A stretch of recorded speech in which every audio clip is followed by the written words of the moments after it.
Today we'll be talking about a topic that I have discussed before, but not in depth and not kind of laid out. I thought I'd make sure I go through things clearly, and also we cover some things that have happened since the last video. And I also thought this meme was pretty fitting, where the Bears and Bulls are just kind of waiting on each press conference of FOMC meetings to see kind of what to do next. So these are the topics we'll be going over today. Again, first we'll cover up like what is the Fed fighting in terms of with their tightening policy, and then we'll talk about, okay, so what is the kind of cycle timeline, or where are we right now. Then we'll talk about how the Fed's allies, it seems like there are some signs of wavering, and whether or not that the Fed will continue to be able to kind of possibly go on this path by itself. Maybe it is more beneficial if the allies are wavering, or maybe it's not. We'll kind of have to see. And then we'll talk about Bank of Japan's action, which again I feel they are part of kind of the Fed's allies, but it's just they're kind of doing something in the meantime because the yen has really fallen, so they kind of was forced to act. Then we'll talk about the People's Bank of China's action, right? What is their kind of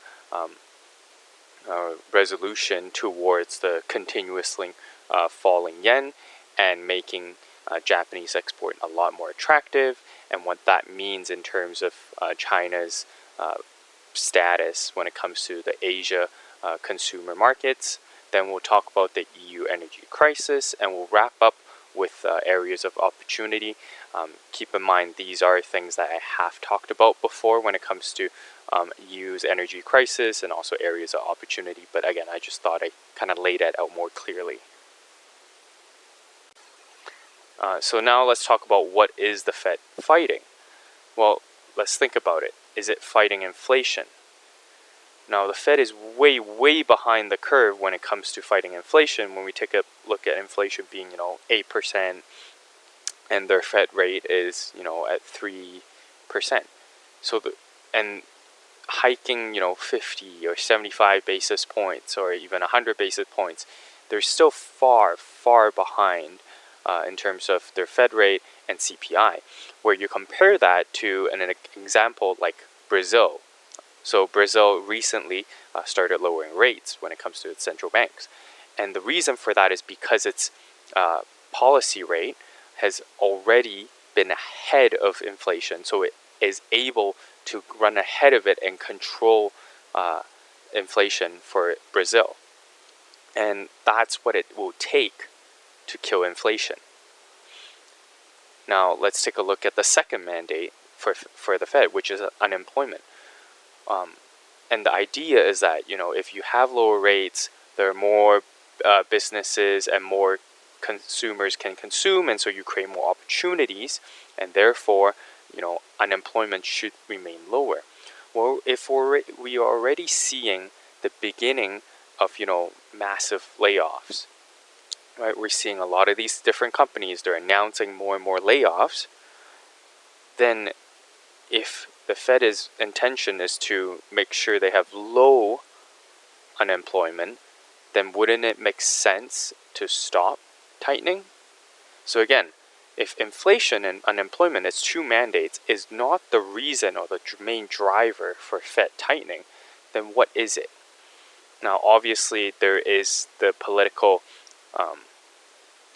desire when it comes to the midterm election, where the Democratic Party need at least inflation to be lowered in terms of, to show that, they're doing a good job not letting prices get out of control, and a good way to do that is by Fed tightening. But again, then you run the fine line on whether, okay, how much do you tighten to ensure economy doesn't go into recession, and then because otherwise then the midterm election again could potentially turn out bad for the Democratic Party. So we'll kind of see. And again, the question is, what can the Fed be fighting? Well, they're fighting for the power of the U.S. dollar.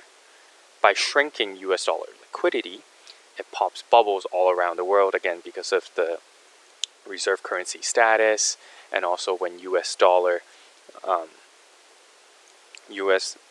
go up, if you borrowed in US dollar, your repayment, like, it's heavier on you in terms of a borrower because you have to repay more if the US dollar appreciates against your currency, and a lot of debt around the world is denominated in US dollar. That's one example. But another thing is it potentially that they're trying to avoid, or at least slow down, delay China's ability to take over US in terms of the world's biggest economy or biggest power, as China has chosen zero COVID policy, has reduced domestic consumption and also productivity. And what happens is, if you're able to reduce the demand for Chinese goods from foreign countries by either reducing the ability of US domestically to buy stuff, to import goods from China, and also with Bank of Japan having its yen much lower, depreciating, what happens is Japanese goods are more attractive than Chinese goods, assuming that only the yen depreciates, right? Because when the yen depreciates against any other currency, you can buy more of Japanese goods because of the currency exchange. And so again, is this the Fed's main goal right now, which is to try to tighten as much as possible for as long as possible, but drag it out, right? They don't do it too much because you don't want to, again, push the economy, have a really bad recession, right? Also try to help Democratic Party when it comes to the midterm election, controlling, prices, like bring them a bit lower, especially gas. Meanwhile, hurting China as their economy is being weakened by policies and other reasons. And in order to drag it out as long as possible to avoid China's ability to take over US in the global economic sense. Now let's talk about the tightening cycle. So when we take a look at tightening cycle, when it comes to the leading indicators, right, we're seeing building permits for obviously housing, though these and consumer confidence levels, these are the kind of leading indicator when it comes to like early stage tightening cycle. Okay, when you start tightening, you have consumer confidence falling, maybe interest rates are higher and the consumers realize like, oh, I can't buy as much as I usually could because, my credit card interest rate went up or my debt interest rate went up. And so they're feeling, a confidence level of falling, right? Building permits, that's simple. Why is that important when it comes to tightening? Well, when interest rate rise, what happens is that impacts mortgages quite heavily because mortgages are big denominated borrowing, and because you're borrowing a lot of money, just a slight change of interest rate impacts you a lot more because your outstanding loan is much more. And we're seeing building permits and consumer confidence have already fell. And when it comes to coincidental indicator, meaning like it happens immediately, as the same time, comparing to leading indicator. So we're seeing corporate profits are showing some signs of forecast downgrade from the CEOs, meaning like the CEOs and the companies are coming out ahead of their earnings report to say like, hey, by the way, don't be surprised if our revenue is like lower than what we had before. And what they're trying to do is, kind of give a little bit forward guidance. So it's not like the investors will come back and be like, hey, you didn't tell us this ahead of time. We thought everything was rosy. I'm going to go sue you now. You didn't do your due diligence whatsoever. And so they're coming out and telling people ahead of time, ahead of profits earnings report, saying, hey, by the way, corporate profits are not as good as they were. And then now we take a look at lagging indicators, right? We haven't seen initial unemployment claims come up yet. And why is that a lagging indicator? Because usually what happens is at the end of a tightening cycle, that's when companies are like, you know what, I can't do this anymore, right? So they start like firing staff, because once you fire the staff, like not only like potentially you have to pay out sums of money, and also hiring will take a long time. Like these are all costs, and so and also that's your productivity.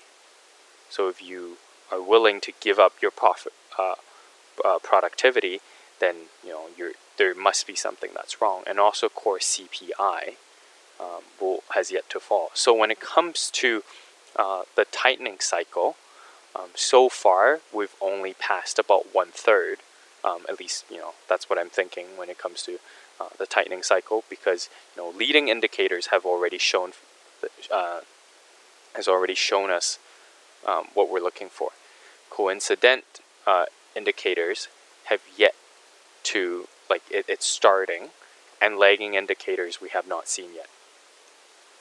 So that means, again, this tightening cycle is much longer than people are expecting.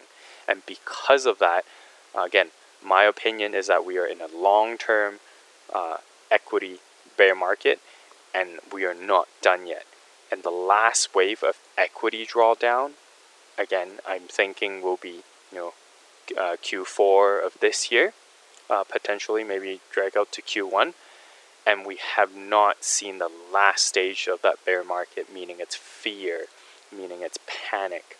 We need to see VIX spiking, because so far VIX have been relatively stable throughout this whole decline. But once we get to that last stage where we have big sell-offs, where we have the VIX spiking, that's when I think the bottom will occur. Until then, not yet. So now let's talk about some of the Fed's allies. We have Bank of England. So recently, in the recent meetings, they hiked 50 basis points, kind of less than expected. So not as heavily as like other central banks like Bank of Canada or the Fed has done in terms of 75 basis point hikes. And it's caused the pound to rally. And also the reasoning on that is possibly due to the weakened economy, where Bank of England is seeing the UK's economy, and they can't take an even higher, like more and more interest rate hikes, and so that's why it's possibly that they're either slowing down pace or they're maintaining it. The point is that they're realizing that, okay, we can't go too aggressive here, or we really will push the economy further into recession. At least that's their mindset.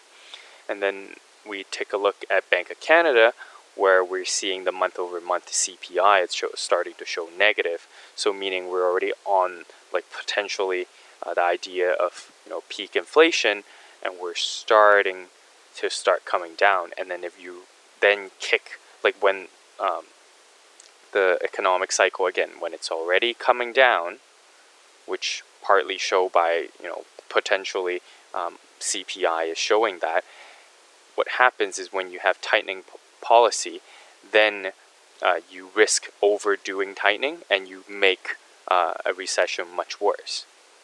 And then we also have Bank of Australia, where again, the most recent meeting, there has been rate hikes. However, they did mention that rates will maintain going forward, meaning they won't be, it would just stay the same level going forward until they say otherwise.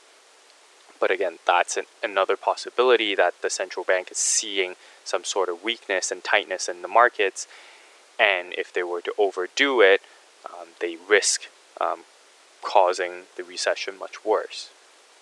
So again, these are all signs potentially that are showing that other central banks are starting to notice that economy is weak. We need to make sure we don't overdo tightening, making the recession worse. Now let's take a look at the Bank of Japan's action. Now Bank of Japan has acted to save the yen from falling. What they're doing is they tried just buying the yen, so buying more yen, reducing number of yen outstanding in the market, so shrinking supply. So what happens is price should go up, but by doing that alone, it was not sufficient. And so what happens is they started selling U.S. Treasuries to buy more yen, and by selling U.S. Treasuries, their hope is to that in an account drags down the U.S. dollar versus yen, and which then should help the yen rally even more. So these actions have big implications. So Bank of Japan is one of the biggest U.S. dollar treasury holders,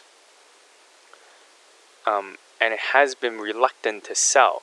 Where we've seen, Russia completely got out of U.S. dollar. We've seen China ever since I think 2008 or 2011 to steadily reducing its U.S. Treasury holding versus GDP growth. And I think a few months ago we just saw China's U.S. Treasury holding for the first time fell below $1 trillion, and they're continuously actively reducing that because everyone is seeing the game. They don't want to kind of import that inflation anymore,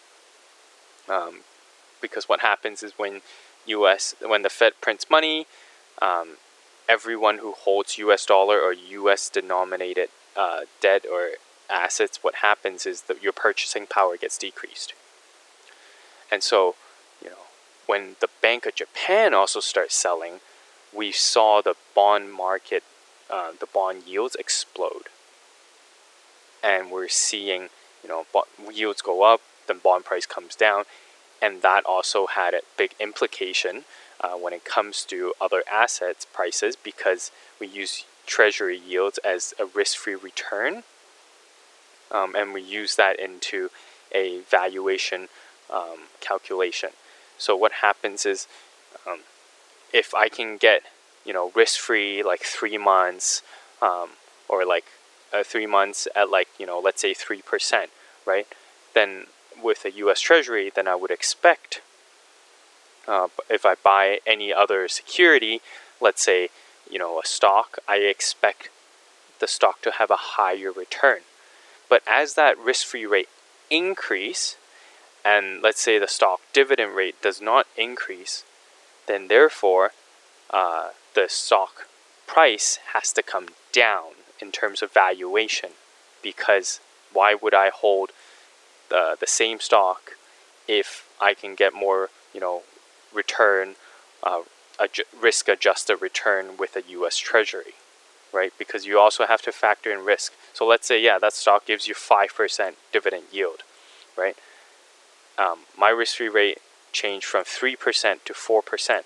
Well, maybe I'm not willing to take that the risk with equities for that extra 1% return or expected return. So again, that's what caused more price drops in assets.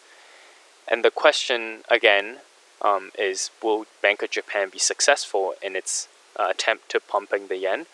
I think they will be able to in the short run, but a key point to watch is if the yen breaks below the initial pump point, which I think was Wednesday or Thursday this week, then we can see the yen returning to falling, and I think that will happen. And so now is still not the time to try to pick the bottom for the yen. I think this is just really a short-term, bounce before further decline. Now that we talked about Bank of Japan, now let's talk about the People's Bank of China's action. So because the yen has been falling, what happens is, again, Japanese exports are more attractive to foreigners. And in Asia, what happens is if other countries, instead of buying Chinese goods, they're buying Japanese goods, then China's economy, like the demand for Chinese production, is not as high. And so what PBC is doing is that they're starting to allow the yuan to fall. So we're seeing the big depreciation of yuan. That's the PBC's way of protecting China's export competitiveness in terms of foreign pricing. And what are some of the implications? Now, PBC doesn't have a choice here. If it wants to be able to protect the competitiveness for China's export, to try to help domestic businesses. But what this will do is this will potentially help U.S. dollar remain strong, and help U.S. dollar rally. I understand obviously DXY, the component of yuan, is not as big, such as yen or euro, but in terms of currency market, what we're seeing is a lot of the other currencies are depreciating, only U.S. dollar remaining strong, and that again has severe implications. Now let's talk about the EU energy crisis. So I've talked about this before, but I thought I'd kind of try to high level summarize it on one slide. Now, how did this happen? The Russia-Ukraine conflict, in my opinion, was only the last straw that broke the camel's back. Like, this has been a long time coming. The EU politicians, what they've been pushing for was green energy, but the problem is they pushed it without nuclear, and the voters honestly are dumb enough to believe that. Like, obviously the politicians, they will do whatever it takes to get votes to get elected, but the people's got to take some responsibility too. You got to take some accountability. You can't just blame it all on the politicians. And because they voted for politicians who push for green energy without nuclear, what we're seeing is a huge reliance on natural gas from Russia, because in Europe there's not really like a big source of oil like Middle East or America or Canada. And when it comes to coal, what they have is, I think it's UK and Germany, they both have lots, but they're trying to shift away from it. And so one of the other fossil fuels that are less on the carbon footprint is natural gas. And so what happens is, then EU as a whole started importing, being more reliant on Russia on natural gas, especially when we're seeing the solar and wind are not working as well as they're hoping. And especially, like, just compare Germany and France, because again, I've talked about this before, why nuclear energy is this, like, quote, solution. It's really just an alternative, but it is the better alternative if we take a look at all the facts. But France have gone more nuclear, I think, since 2011, where Germany went away from nuclear, go into solar and wind. And we take a look at France and Germany energy prices. You can take a look at it prior to Russia and Ukraine conflict. We can see that Germany's energy costs have rose steadily comparing to France. And because, again, as solar and wind is not a reliable, like, primary energy source, because we don't have like the big storage that we can battery that can store all that energy when the sun isn't there or there's no wind, right, at night. And so because of that, that's why you need kind of steady fuel, like either fossil fuels or nuclear. So what now? Now that Russia has reduced natural gas to EU, and EU face, like, this is a big deal, not just for heating and also like transportation, but more importantly the industrial sector. So I think it's about 18% when it comes to heating and other energy like electricity generating percentage when it comes to natural gas usage in EU, where I think a lot of the amount of natural gas is being used in industrial sector, and the lack of natural gas will potentially switch, the industrial sector to other countries.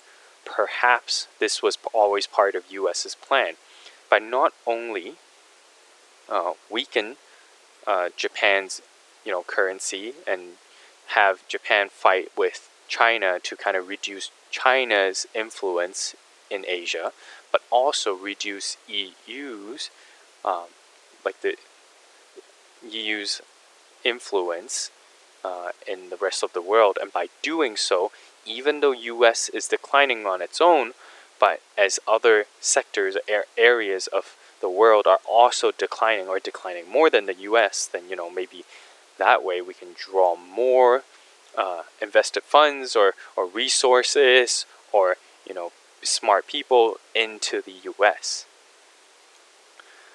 So again, this is kind of a ongoing process or speculation. We'll see if that's come true. And P.S. honestly, if Ukraine, it's kind of funny, Ukraine president kept saying hey guys, stop buying Russian gas or stop supporting Russia. If he really wanted to, he can just bomb the pipelines that are going through Ukraine when it comes to the natural gas pipelines. If he wants EU to stop using natural gas from Russia, he just have to bomb the pipelines going through his country. That's literally it. But, would he do it? Obviously not. So, these politicians are just all bark no bite. He just wants more funding, from rest of the world, more, maybe sanctions, I have no idea. It's just kind of funny. He has all the ability to do what he's asking other people to do. Areas of opportunity. So I've talked about these before, but I thought I summarize it again. But one key thing to note, until, if I don't make a new video, my kind of suggestion or kind of my thinking will be the same as previous videos. If I change my thinking, I'll always, I'll make sure I put out a new video and kind of address that. But until the Fed pivots, I think my thinking around different asset classes will remain the same. That is still the one thing we're waiting for. If it will happen, right? Again, this is a assumption. This is a gamble. I have no idea if the Fed will actually pivot. I am just speculating that they will. For U.S. equities, for the indices, if they break the June low, I think the last wave of drawdown might begin. That's where we'll see big panic, big fear, VIX spiking perhaps, right? And then potentially we might see the bottom, again, depending on the Fed pivot. And for anyone who's looking to short, the June low can be a good stop loss point, right? That can just be your stop loss once it breaks. When it comes to the bond market, for anyone who's holding cash and waiting to buy back into equity market or whatever, in my opinion, when it comes to short-term yields, I think the bond market is a good place to be. Assuming, what happens if people get fear and panic again, maybe they'll sell more of stock and go into treasuries. Maybe that will bring the yield back down as well. But I think treasury so far has been pretty oversold in terms of a short-term basis. Long-term, I think treasury yields have a long way up to go. It's just short-term is pretty favorable, right? So for anyone, and even if yields rise, if you're holding a short-term security 3 to 6 months, you can just hold to maturity, right? You don't have to sell at a loss. You can just hold to maturity. And you're hoping yields will fall. Whether it is risk appetite changing more conservative, or maybe a Fed pivot or something. For currency market, US dollar continues to get wind from other currencies. If and when the BOJ fails on pumping yen, again, that point where they started pumping yen, but also selling U.S. Treasury, that can be a little point of stop loss. The stop loss once the yen falls below that point, U.S. dollar might get another big support. So, the USD long is definitely an interesting area to keep looking at. Also, so until otherwise, like, we continue to wait for a Fed pivot that may never come, and if that doesn't come, then these ideas will continue to be my kind of thinking surrounding areas of opportunity. Otherwise, if they pivot, then we're looking back onto probably risk on. We're probably looking at inflation trade again. So those are the things to think about. Thanks for watching.